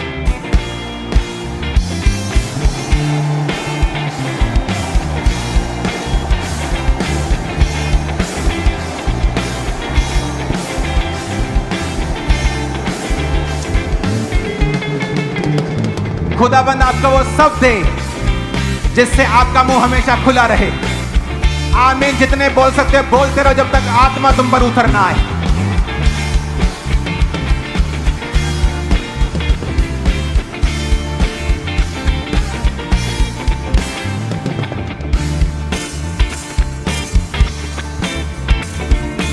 अपने हाथ को उठाएं सभी जन, और जितने बीमार अपने सिरों पे हाथ रखें। आज के सामर्थ्य गॉड, आज के सामर्थ्य ग्रेस, यीशु मसीह के नाम में। हालेलुया। अपने हाथों को उठाएं, अपने बीमार शरीरों पे हाथ रखें। प्रभु यीशु मसीह नासरी के नाम में वो सारे रोग, वो सारी बीमारियां, वो सारे महारोग, वो सारे हड्डियों के रोग आज इनके शरीरों से जड़ से खत्म हो जाए यीशु मसीह नासरी के नाम में। Holi ghost fire, Holi ghost fire, fire, fire इनके ब्लड पे, इनके शरीर पे, इनकी हड्डियों पे। अपने बीमार शरीरों पे हाथ रखें, हीलिंग पावर में अपने शरीरों पर हाथ रखें। होली गॉस्ट फायर के साथ वो सारी बीमारियां आउट हो जाए, इनके शरीर को छोड़ के जाती रहे वो सारी बीमारियां, वो सारे रोग, वो सारे रोग, सारे रोग, सारे रोग, सारे रोग आउट हो जाए यीशु के नाम में।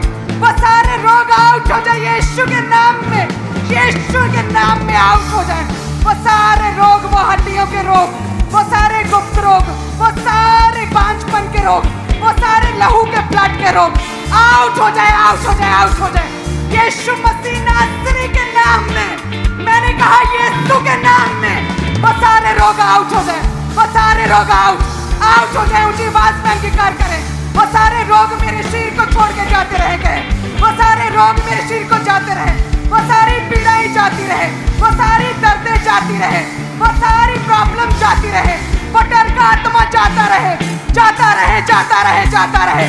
अंगीकार करें, वो सारे रोग जाते रहे, वो सारी दर्दें जाती रहे, वो सारी बीमारियां जाती रहे, वो लहू के रोग जाते रहे, वो बांझपन जाता रहे, वो सारी दुष्ट आत्माएं जाती रहे, वो सारा खाया खिलाया जाता रहे, वो शैतान की मेज से खाया खिलाया जाता रहे, कहीं जाता रहे, कहीं जाता रहे।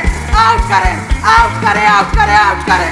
ए दुष्ट आत्मा आउट, अंधकार की शक्तियां आउट, ए शैतानी आत्मा आउट, ए दुष्ट आत्मा आउट, ए शैतान आउट, ए दुष्ट आत्मा आउट। कहीं मेरे शरीर को छोड़ के जाती रहे, वो दुष्ट आत्माएं जाती रहे, कहीं मेरे शरीर को छोड़ के जाती रहे, वो बीमारियां जाती रहे, वो बीमारियां जाती रहे, वो पेन्स जाती रहे, वो दर्दें जाती रहे, वो हड्डियों के रोग जाते रहे, जाते रहे, जाते रहे, वो हड्डियों के रोग जाते रहे, वो सारे कर्ज जाते रहे, वो सारे श्राप टूट जाए, कहीं वो सारे श्राप टूट जाए, टूट जाए, कहीं वो सारे श्राप, वो सारे श्राप, वो सारे श्राप टूट जाए, वो सारे कर्ज कैंसिल हो जाए, वो सारे सारे सारे श्राप टूट जाए प्रभु यीशु के नाम में। सारे अपने हाथ को उठाएं। वो दुष्ट आत्माएं, वो अंधकार की शक्तियां, वो शैतानी शक्तियां जिनके जीवनों में काम करना चाहती हैं, वो सारी दुष्ट आत्माएं आउट हो जाएं, ऊंची आवाज में आउट हो जाएं। वो सारी दुष्ट आत्माएं निकले, वो सारी बीमारियां निकले, वो सारी दुष्ट आत्माएं आउट हो जाए यीशु के नाम में। वो सारी डर की आत्मा, वो सारी फियर स्पिरिट, वो सारी पाप की ताकतें, वो सारी ताकतें, वो सारी सिन की ताकतें, वो सारी शैतानी ताकतें आउट हो जाए, वो सारी व्यभिचार की ताकतें आउट हो जाए, वो सारी पाप की ताकतें कहे आउट हो जाए, ऊंची आवाज में कहे आउट हो जाए। वो सारी पाप की ताकतें आउट हो जाए, वो सारी व्यभिचार की ताकतें आउट हो जाए, वो सारे शैतानी ताकतें आउट हो जाए, वो सारी डर की आत्मा आउट हो जाए, वो सारे रोग अभी बाहर निकले, वो सारी बीमारियां बाहर निकले, वो शैतानी रोग बाहर निकले, वो हड्डियों के रोग बाहर निकले, वो सारे रोग बाहर निकले, वो ब्लड के रोग बाहर निकले, वो लड़ाई झगड़ा, वो क्लेश खत्म हो जाए, वो लड़ाई झगड़ा, वो क्लेश खत्म हो जाए। इनके परिवारों से, इनके लाइफ से, इनके परिवारों से, इनके फैमिली से वो सारे क्लेश खत्म हो जाए, वो सारे क्लेश खत्म हो जाए। मैंने कहा वो सारे क्लेश खत्म हो जाए, वो सारे क्लेश खत्म हो जाए, वो सारी बीमारियां जाती रहे। हीलिंग हॉल में, हीलिंग हॉल में, हीलिंग हॉल में be heal, healing hall be heal, healing hall be heal, healing hall be heal, healing hall be heal, healing hall be heal, healing hall be heal, healing hall be heal. वो सारे रोग जाते रहे, वो सारी बीमारियां जाती रहे। अंगीकार करें, कहे आई एम फ्री, मैं फ्री हो चुका हूँ सारे रोगों से, सारी बीमारियों से, सारी दुष्ट आत्माओं से, सारे क्लेशों से, सारी दर्दों से। कहे I am free, I am free, I am free, I am free. कहे मैं आजाद हो चुका हूँ, कहे मैं आजाद हो चुका हूँ। कहे I am free, I am free, I am free, I am free, I am free. यीशु के नाम में कहे आई एम फ्री। सारी बीमारियों से कहे मैं फ्री हो चुका हूँ। कहे यीशु के कोड़े खाने से मैं चंगा हो चुका हूँ, यीशु के कोड़े खाने से मैं चंगी हो चुकी हूँ। कहे I am free, I am free, I am free. यीशु के कोड़े खाने से, यीशु के कोड़े खाने से आई एम फ्री। अंगीकार करें, यीशु के कोड़े खाने से आई एम फ्री। यीशु के कोड़े खाने से I am free, I am free. यीशु के लहू बहाने से मैं चंगा हो चुका, आई एम फ्री। यीशु के कोड़े खाने से कहे आई एम फ्री। सारे श्राप, सारे कर्ज, सारे श्राप कैंसिल हो चुके यीशु के नाम में। सारे कर्ज कैंसिल, कैंसिल, कैंसिल। सारे कर्ज, सारे श्राप कैंसिल हो चुके हैं। सारे व्यभिचार के अटैक खत्म हो चुके हैं। कहे I am free, I am free, I am free.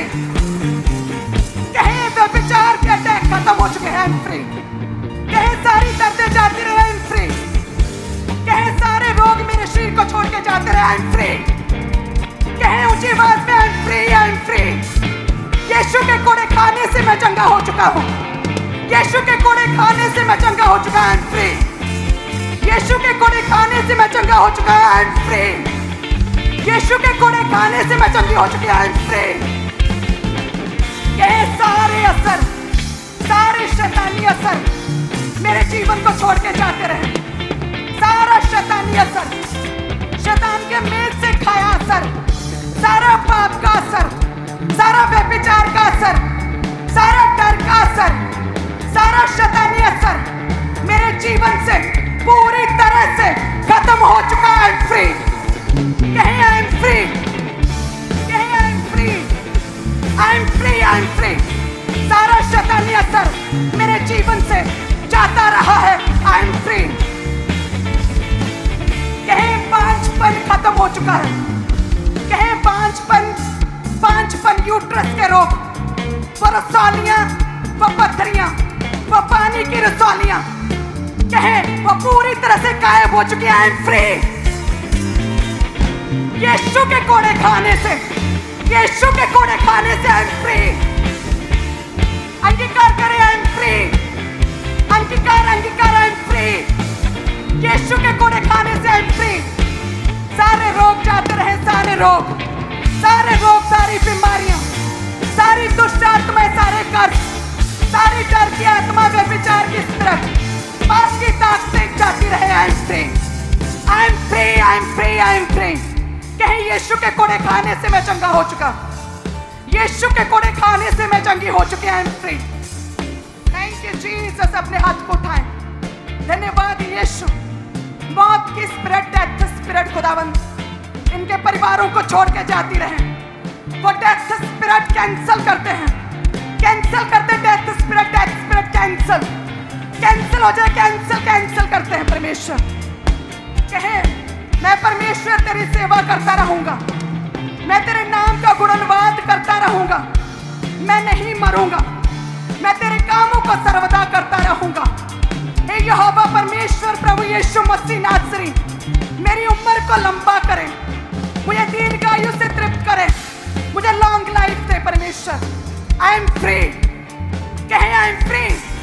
मैं आजाद हो चुका हूं। कहे मैं आजाद हो चुकी हूं, मैं आजाद हो चुका हूं। कहे आई एम फ्री। प्रभु यीशु मसीह नासरी के नाम में हर तरह की डेथ स्पिरिट, वो एक्सीडेंट स्पिरिट, वो डेथ बीमारी, लाइलाज बीमारी की स्पिरिट इन लोगों से, इन कलीसियाओं को छोड़ के ब्रांचेस में से जाती रहे। हे परमेश्वर दीर्घायु से तृप्त करे खुदावंद। एक एक जन को, एक एक कलीसिया मेंबर को, ऑनलाइन कलीसिया ब्रांचेस को खुदावंद समय से पहले मौत न आने पाए परमेश्वर। एक्सीडेंट स्पिरिट्स को कैंसिल करे खुदावंद।